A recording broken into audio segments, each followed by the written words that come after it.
Walaupun pahit, walaupun berat, gimana kalau kita serahin semua ke Tuhan? Gimana kalau kita hanya tinggal percaya dan setia?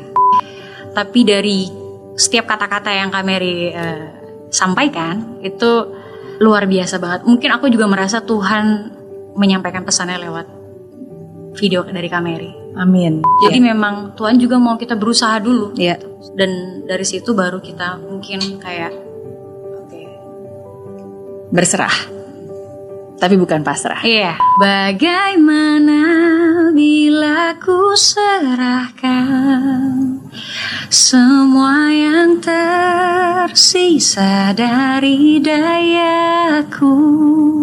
Pada waktu aku masih kecil, aku sempat kayaknya nyawanya hampir lewat. Oke. Rencanamu adalah lagu terbaru yang kamu ciptakan di tengah pandemi. Dan ini kata-katanya luar biasa. Gelap, hilang arahku, lenyap, hilang harapku. Jeritan pribadi kah? Udah pasti. Karena pandemi ini amat sangat membingungkan untuk aku yang seorang penyanyi. Yang selama ini setiap minggu pasti 2 atau 3 kali terbang. Terus tiba-tiba 1 tahun benar-benar gak ada pemasukan. Terus harus beradaptasi dengan semua yang berhubungan dengan sosial media. Sedangkan aku amat sangat gaptek. Aku merasa kayak agak kaku gitu dengan sosial media. Dan ya aku berusaha untuk beradaptasi. Karena memang sudah suka gak suka kita memang harus masuk ke dunia digital. Tapi aku merasa bahwa banyak hal yang aku kebingungan gitu dengan menyesuaikan pandemi ini gitu. Gimana cara aku bisa tetap produktif, gimana cara aku tetap bisa semangat gitu atau punya ide. Karena aku biasanya menjalankan hal yang udah pasti-pasti aja gitu. Ada banyak hal baik terjadi di pandemi karena jadi mau keluar dari zona nyaman, tapi tetap ini adalah masa membingungkan dalam hidup aku.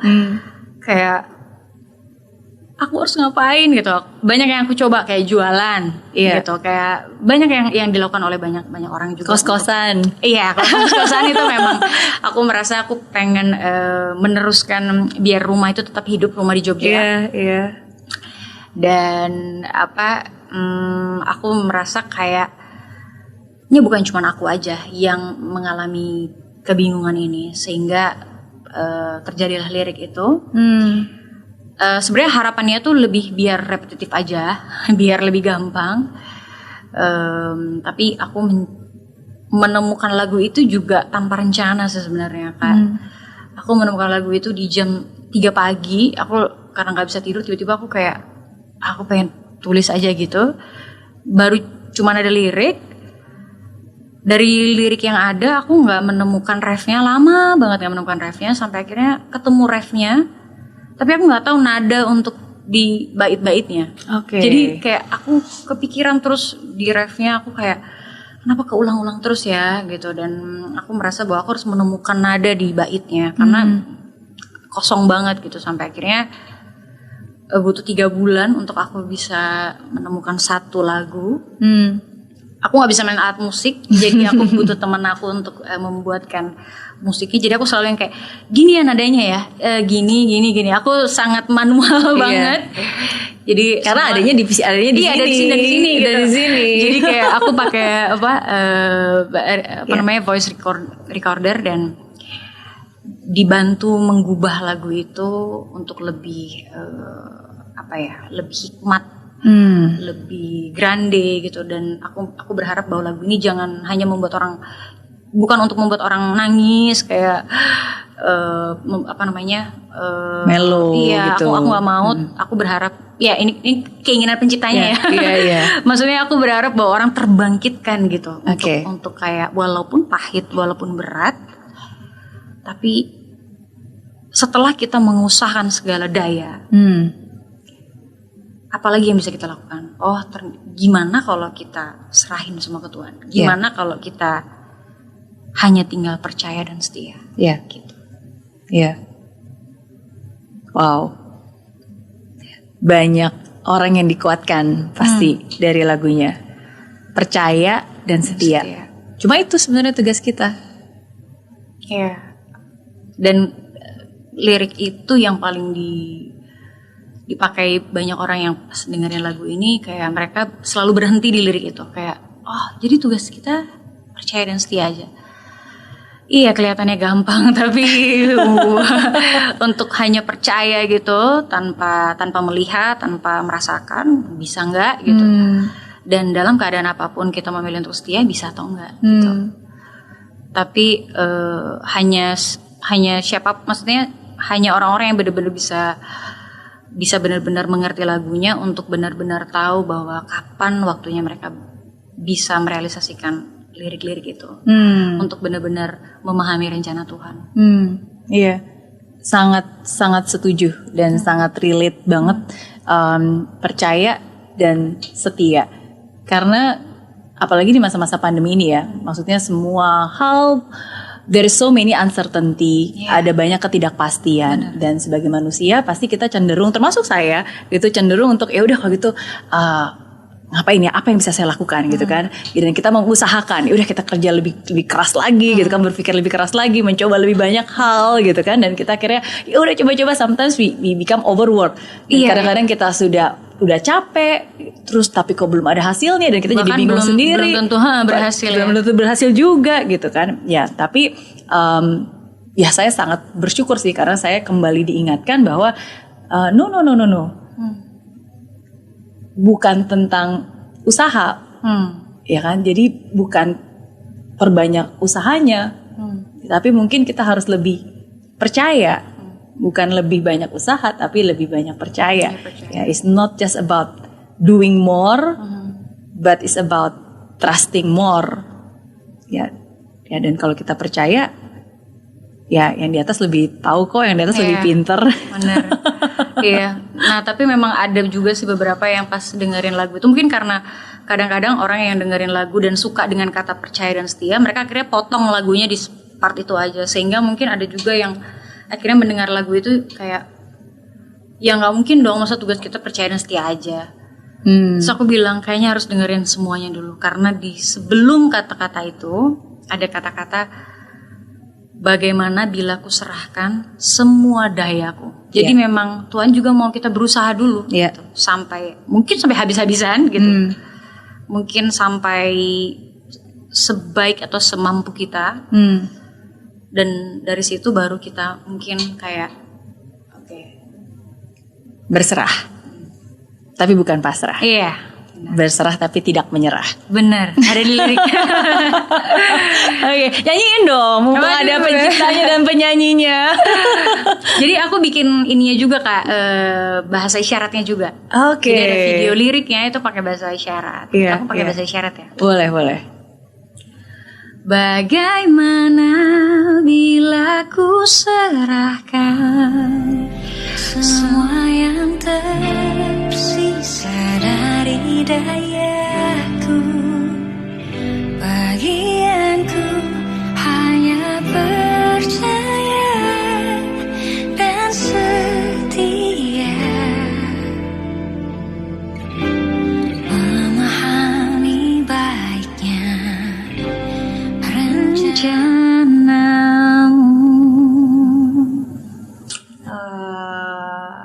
rencanamu. Wow. Ada satu kata kunci di situ. Memahami baiknya rencanamu. Memang kita harus tetap berprasangka baik. Walaupun keadaannya tidak baik. Betul. Tetap berprasangka baik. Walaupun yang dirasa di dunia ini sedang tidak baik. Tidak baik. Wow. Thank you so much for sharing. Sama-sama Kak Mary. Iya, saya yakin lagu ini pasti sangat memberkati banyak orang yang mendengarkan. Yang mungkin saat ini juga sedang banyak pergumulan, mungkin sedang banyak pertanyaan dalam hidupnya, dalam pikirannya. Ya, semoga, saya yakin sih pasti sangat menguatkan mereka. Amin. Semoga bisa jadi teman. Iya, semoga bisa menjadi teman. Iya, Ada dua hal yang sebenarnya aku masih penasaran nih. Boleh aku tanyain? Apa tuh? Iya, Aku mulai deg-degan. Ya, jadi yang pertama, tadi kan kamu bilang ada satu lagu yang kamu pengen masukkan ke album. Pokoknya tentang yang Bunda Maria. Itu lagu apa? Jadi itu sebenarnya lagu dari almarhum Pance Bondan. Pada waktu aku masih kecil, aku sempat kayaknya nyawanya hampir lewat gitu. Aku di usia 2 tahun atau 3 tahun, aku juga lupa. Tapi waktu itu aku benar-benar masih kecil banget dan mengalami operasi pertama di perut aku karena aku terlalu banyak minum soda. Aku nggak tahu deh apa yang terjadi, tapi waktu itu aku dibawa ke rumah sakit dan aku opnam cukup lama. Dan satu-satunya memori yang paling aku ingat hanya ketika mamaku gendong aku pakai jari, pakai kain. Mamaku menyanyikan lagu Engkau yang dipilih Allah Bapa di surga. Jadi lagu Ave Maria. Ave Maria. Aku minta lagu itu ke produser aku, dan produser aku bertemu dengan istri dari almarhum. Dan prosesnya sangat cepat gitu, dan akhirnya aku diberikan izin untuk menyanyikan lagu itu dengan versi aku gitu. Wow, tadi ngomongin tentang Mama In waktu digendong. Mungkin ya kayaknya di usia ini, ya ampun. Iya, ini mama aku, dan aku di tahun berapa ya ini ya? 95 mungkin, 95 sih. Iya. Mama aku tuh suka banget bikinin topi. Jadi aku punya banyak warna. Jadi setiap hari selalu pakai topi. Karena katanya kalau masih kecil itu suka ada yang suka main cium atau pegang-pegang kepala. Jadi kata mamaku karena takut jadi kayak ditutup gitu. Oke. Mama masih muda banget. Iya. Dan bener sih buktinya foto di baliknya nih. Memang kamu juga pakai topi. Oh iya. Iya, ini di Jogja. Juga pakai topi. Iya. Oh, masih kecil. Wow. Citra yang selalu ceria. Iya. Dengan senyum manisnya. Ya, dan hari ini membawa sukacita juga buat kita semua. Amin. Ya, satu pertanyaan terakhir berarti buat Citra. Iya. Jadi tadi di awal kamu sempat menyebutkan, tapi tadi saya belum sempat nanya. Ada sebuah video yang pernah kamu tonton waktu itu. Oh, tentang Amerika. Iya, itu video apa? Untuk kamu yang ditinggalkan. Ya, ada banyak. Jadi awalnya karena video itu muncul di YouTube dan aku nonton satu kali, akhirnya membawa aku untuk subscribe. Thank you. Dan akhirnya membawa aku juga untuk lihat yang lainnya, bagaimana ketika dikecewakan, bagaimana menghadapi marah, bagaimana dan lain-lain. Dan momen itu tepat sekali di saat aku sedang sangat-sangat membutuhkan motivasi itu, dan itulah yang membawa aku untuk DM Kak Mary Riana. Iya. Aku adalah satu dari jutaan orang yang DM Kak Mary.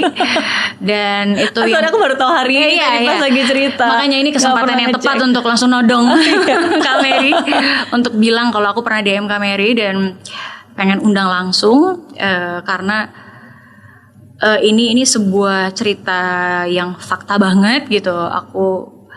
Aku bilang sama banyak orang ketika aku lagi sharing itu, talk show itu, aku bilang kayak aku nonton sebuah video dan itu yang aku share juga ke mereka, bagaimana ketika kita menghadapi marah, dikecewakan,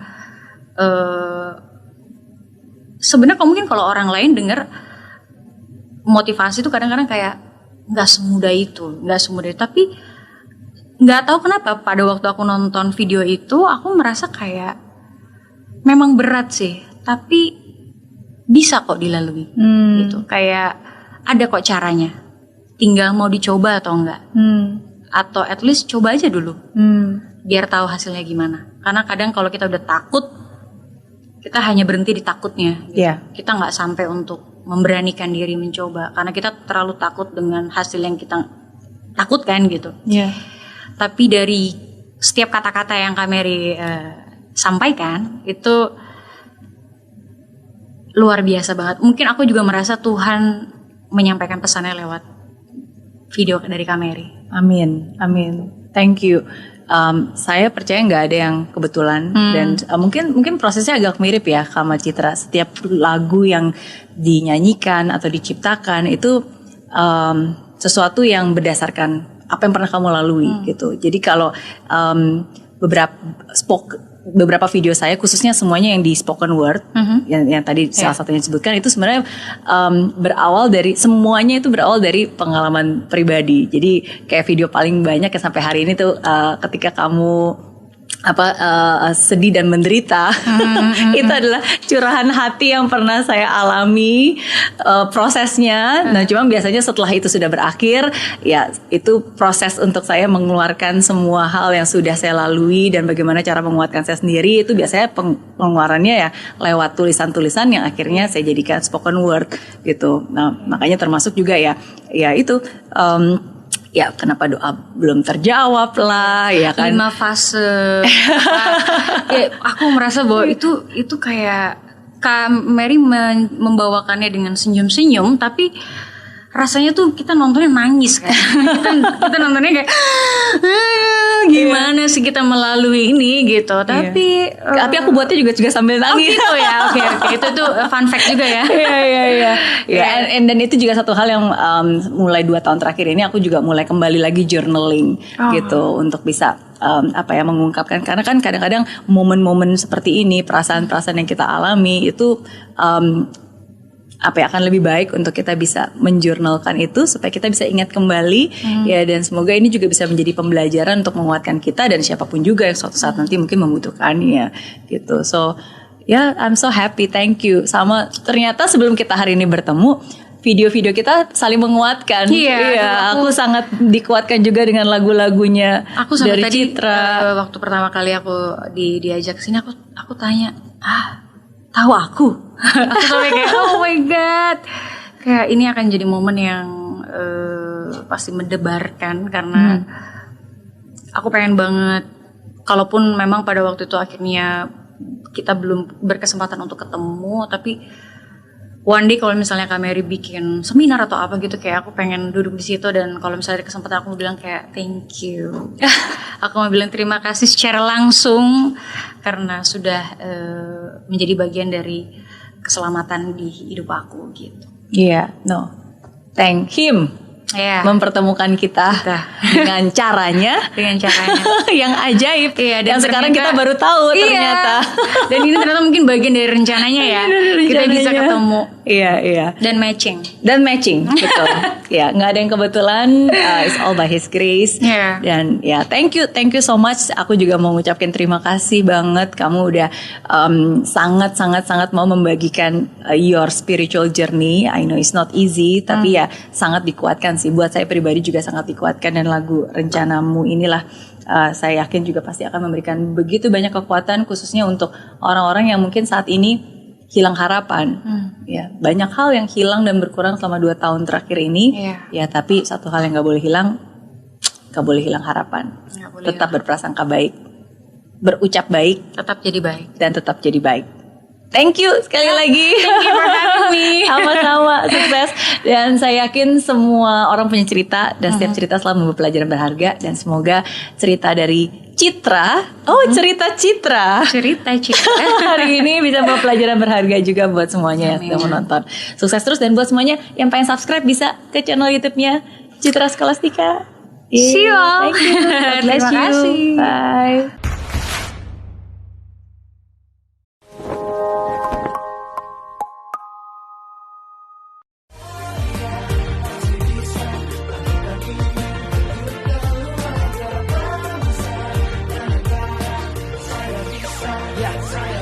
Laksana bumi tanpa hujan, hidup tanpa tujuan, kering dan mati tanpa hijaunya tumbuhan.